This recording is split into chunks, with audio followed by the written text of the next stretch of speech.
Welcome back to ILTA. We're wrapping things up. It's day 3, but before we leave, Inspenet wanted to do a special interview with Earl Crochet. He is ex-chairman of the board of ILTA, so it's quite an honor to have you here with us. Earl, we're going to talk a little bit about tanks, but also about the industry as a whole. Okay. Thank you for being on Inspenet. Glad to do it.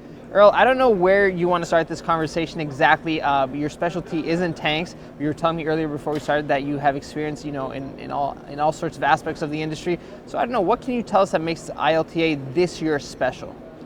The ILTA is truly the only trade association that's just for terminals. It's just for liquid terminals. So there's a lot of other associations. There's API, right, and there's other things, but that's what makes this unique. Is it brings all the different aspects together. You have tanks and fall protection and safety, and all the different vendors come together. And the other thing that makes it unique is you have the conference for a day and a half, and then you have the trade show. A lot of other shows, they combine the two together, right? And so you can't be in two places at once. Right. So ILTA says they do the conference first, a very high caliber conference, and then they do the 2 days of the trade show. So yeah, have you been walking around the trade show for the past, since yesterday, I guess? Yeah, I've walked a little bit, but I actually have a booth here. So I spent like 3 hours talking yesterday at the booth. I was trying to walk, but it was so much good traffic that. Yeah, which is why people come to trade shows. We were walking the floor yesterday, and it was packed. There was tons of people. How does this year's ILTA feel different from other years?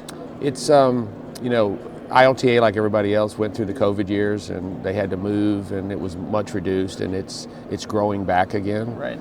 And so it's just about back to pre-COVID levels. And so I know yesterday was a very good day. So it seems people are more.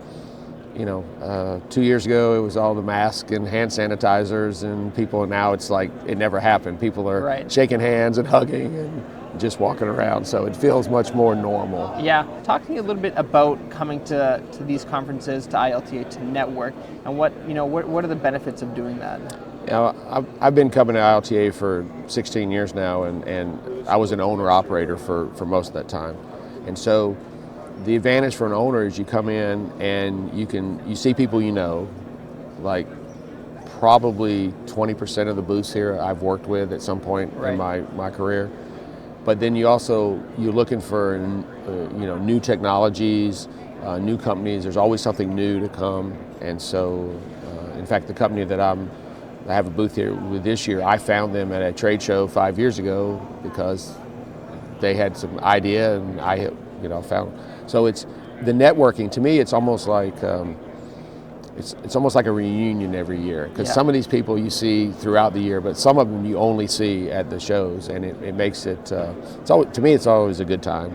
I'm one of the old guys in the industry now, and so part of what I realized is that there were so many people that were very generous to me early in my career and helped me out, and at this point, I'm trying to return the favor and do the same.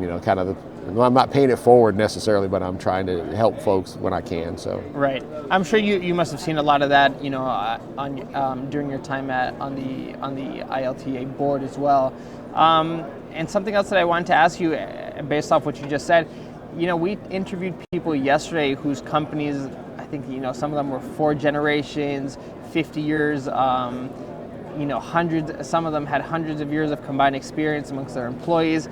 How, this industry, is it made up a lot of companies that stay in the industry for a long time? People know each other, and how does that lead to successful business practices, amongst the whole industry? Yeah, a lot of people get in this industry and they tend to stay. Right. It's one of the things that as the vendors or the contractors have to be careful, because they may have a different shirt on, different label on next year. So it's quite common for somebody to join, a tank company, and then things change or whatever. They may work for a different tank company. They're probably going to continue to work for a tank company, but it just may be a different one. And so you see people, and others have been at the same company for 20, 30, 40 years. It's amazing, the longevity. I've known people who work for a single tank company for over 40 years. Wow. Yeah. No, that's incredible. And it's great to see. I do feel sometimes at ILTA, but other conferences as well, there's definitely a family vibe. and people show up, and their friends are here and their colleagues are here. I've made, you kind of have work friends sometimes at the business you work at, Right. and you say hello and a little bit, but not necessarily you're hanging out with them or doing. In this industry, I mean, I truly have made friends in the industry that my wife knows their wife, and we go to dinner, beyond the trade shows, and so it's the only world I've ever known. So Yeah. I can't really compare it to others, but I'm very happy that I'm in this world. So. Okay. Earl, I want to talk to you, maybe let's shift the conversation and learn more about yourself, and your expertise, which is in tanks, and maybe you could give us some more details about that. You mentioned earlier tanks, but what else does your expertise cover? Well, I don't know. I'm not sure I used the word expertise, but having been doing this, next month I'll be 35 years in the industry, Right. and Some expertise. a lot of experience anyway. Yeah. But literally the first day I went to work, they said, "You're the new tank guy," and I went, "Okay, what does that mean?" I don't know. And they went, and I asked my question. I said, "You going to pay me?" And they went, "Yeah." And I went, "Okay, I'll be the tank guy." And so, but I've been very fortunate. The API, American Petroleum Institute, writes all the standards of how to build and repair tanks, and I've participated in that for now 29 years. I was the past chairman of that committee. I've been on that committee continuously for 29 years. I chair several other API committees, so it's kind of nice. I've run tank repair programs, but I started on the pipeline side of the world with, I run the inspections of pipelines. I've done measurement.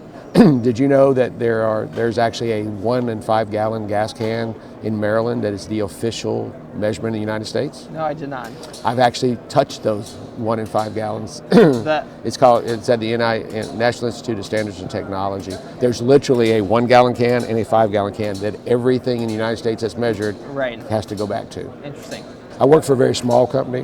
When you work for a small company, you wear lots of hats and you get to do lots of things. Right. And you don't realize it, especially early in your career. It's just your job. And then you realize that, wow, you've kind of accumulated a lot of stuff. Right. So, Yes, I'm sure in 35 years of experience, you've not only accumulated a lot of stuff, but also developed quite the expertise, even though you might not say so. Earl, what are the secrets to the, a good maintenance and control and execution of tanks? the biggest thing is taking care of them. Tanks are kind of, my first mentor used to say tanks are orphans. Nobody really wanted to worry about tanks. But they're a lot more complex than most people realize. Yeah. And it's kind of like a person. If you get in really bad shape and then you decide you're going to run a marathon, you can't do that there's a lot of effort. Right. And if you don't maintain your tanks, probably a better analogy is a car, right? If you change the oil and keep everything going, they last a long time. Right. If you don't, at some point, the engine falls apart and you're going to have to spend a lot of money to fix it, and that's where a lot of the tanks are. Right. And the technology has gotten so much better. I mean, when I started, it was literally everything by hand. Yep. And now there's floor scanners and there's robots and there's all kind of things that can help the owners of the assets understand.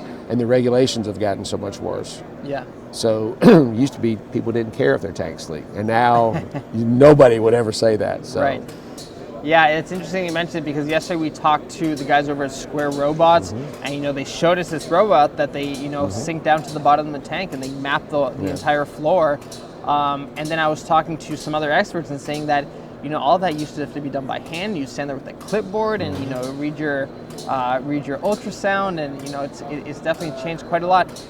Something else that I'd like to ask you is, if you have a specific success story you can share with Inspenet, maybe of a tank that was leaking and how you guys fixed it, or something that a tank that you've built recently or consulted on. Give us a real story. You mentioned Square, and it's I was asked last year to join. I'm actually on the board of Square Robot. They asked me to. I plugged your small product. World. And see, I didn't, but I saw my first robot 27 years ago. Wow. And so it was just a robot. It was just driving, and it was funny. It fell off in a sump, and they couldn't get it out of the tank, and they had to leave it. And so I've watched kind of the evolution in the The ability from a success standpoint, you can find out so much more now about tanks without, it used to literally be, the standard was if it wasn't leaking, it was okay. Right. And that's really not a great way to run a large asset base. Yeah. And so over the years, it's gotten so much better in the tank. What I like is the digital. So one of the things in the tank world, you have to do these monthly inspections. And most people still do them by paper. And 20 years ago, I took a personal digital assistant in PDA and created an electronic one.